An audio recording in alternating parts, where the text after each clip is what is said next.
Naam, mtazamaji wa Faida Online TV. Siku tarehe 13 ya mwezi wa 6, 2026 tulifika hapa Nalendele. Hapa nilipokaa leo kuja kuripoti taarifa ambayo inamhusu binti aitwaye Bizati Abbas mwenye umri wa miaka 10, anasoma darasa la 3, kupotea.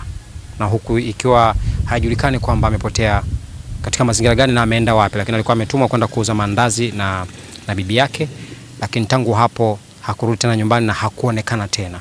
Mpaka leo hii nazungumza nawe ni siku ya tarehe 16 ya mwezi wa 8, 2026. Tumekuja hapa kwa ajili ya kuweza kuzungumza na bibi ambaye alikuwa anakaa na mtoto huyo, na tayari miezi miwili tunazungumzia imepita tangu mtoto huyo apotee. Imekuwaje, wamefikia wapi mpaka sasa hivi, wamefanya harakati zote, kuna ambacho kinaendelea, mpaka taarifa zozote, ndio kitu ambacho kimetuleta kwa ajili ya kutaka kujua nini ambacho kinaendelea. Naitwa Karim Faida, hii ni Faida Online TV. Kukumbusha kusubscribe, ku like na comment channel yetu ili endelee kupata habari zetu. Sisi ni watu wa field, tafadhali baki nasi. Mkubwa, habari za leo? Nzuri, habari za leo? Salama kabisa, poleni na matatizo. Asante kwa hilo. Tukumbushe tena majina yako. Kwa jina naitwa Asia Abdalla Katoto, mkazi wa Pachoto A. Sawa, tuambie mjukuu wako tangu amepotea mpaka sasa hivi tunazungumza nawe ni kama miezi miwili sasa imepita. Kuna ambacho kinaendelea? Kwa kweli nimeendeleza mwendelezo nilioendeleza mpaka dakika hii imeniishia tu pesa.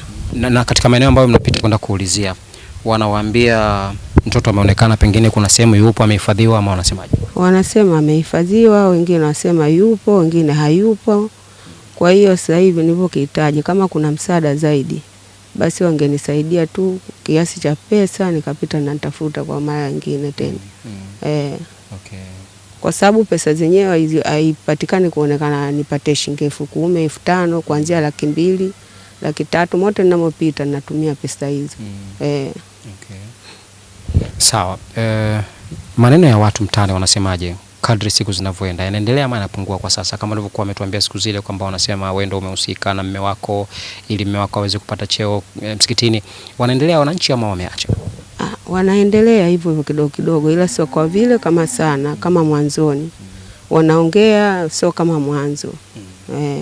Kwa hiyo imeanza kupungua. Imeanza kupungua, lakini kwa mimi sijajua kwamba mpaka leo mjukuu wangu amepotea.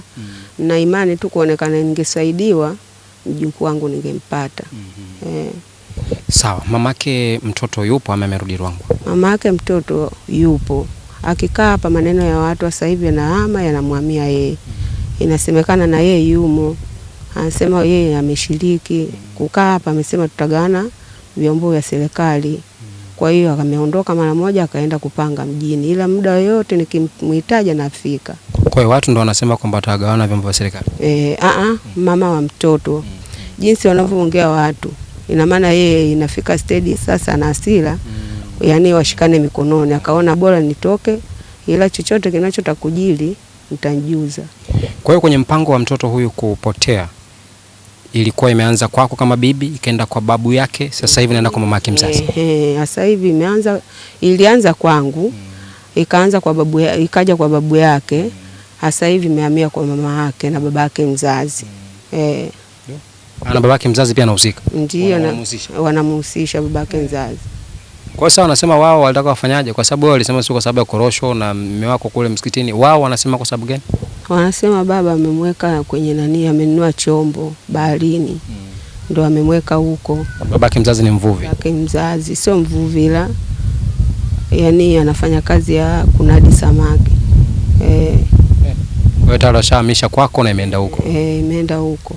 Lakini kwa mara ya mwisho juzi tuliongea na mtaalamu mmoja hivi, akatuambia mtoto bado yupo, anahitaji 100,000 cha kuanzia.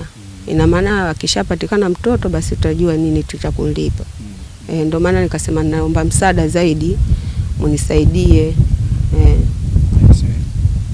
Sawa, lakini wewe kama bibi, matumaini ya kumpata mjukuu wako unayaona yapo? Na ndio maana nikasema wakinisaidia, wakinipa msaada, naweza maana sio uwezo wa kwangu mimi wala nani, uwezo wa Mwenyezi Mungu. Kwa hiyo wakinisaidia mjukuu wangu natumaini nitampata. Kwa sababu amenielekeza kwamba mtoto bado yupo, nimemwangalia, na wewe kama unataka kumwangalia ukija na hela yako 100,000 basi nitakuonyesha jinsi alivyo. Mpaka sasa mshazunguka kwenye wataalamu kama wangapi? 18. 18. Na wote wanasema tofauti, huyu anasema yupo, mwingine kila mtaalamu mwingine anasema la kwake. Mwingine anasema washauzwa, mwingine amesema wamesha viungo, mwingine anasema yupo. Lakini 10% ya kuuzwa ndo nyingi. Wengi wanasema ameshauzwa. Wengi anasema kwamba ameshauzwa. Kwa maana ameshaenda kwa msukule sasa. Mimi nikasema hata kama asipoongea, ingekuwa kama uwezekano upo, basi hata kukaa naye ningekuwa namwangalia, kwa sababu angefariki ningejua kwa uwezo wa Allah. Na ndio maana amefariki, nimemzika, nikashukuru. Lakini kwa hili kama nimetuma sokoni ndo nisiposhukuru. Kwa hiyo wanaosema kwamba amemkatakata viungo gani ya sasa? Kama ulimi. Kama ili aweze asiwe na kauli tena. Poleni sana. Asante. Naam, mtazamaji wa Faida Online TV. Ni bibi huyo wa mtoto Bizati Abasi Salum mwenye umri wa miaka 10 ambaye amepotea tangu mwezi wa 6 mpaka nazungumza nawe huu mwezi wa 8, tayari miezi 2 imepita. Mtoto huyo hajaonekana mpaka sasa. Hapa ni Nalendele, Manispaa Mtwara Mikindani, mkoani Mtwara. Na bibi anatuambia kwamba amezunguka kwa wataalamu, waganga wa kienyeji hao kufikia 18, na kila mmoja anazungumza cha kwake na pesa inapotea. Mwingine anasema yupo, mwingine anasema ameshauzwa, wengine wanasema ameshakatwa viungo ikiwa ni pamoja na ulimi ili asiweze kuzungumza. Na akifikia hatua hiyo sasa ndio ile kuchukuliwa kwenda kufanya shughuli za misukule ama ndondocha kama wengi wanavyofahamu. Na kazi yetu kubwa ni kuweza kuhabarisha. Tukasema turudi leo kwa ajili ya kufuatilia tangu tuliporipoti miezi 2 iliyopita.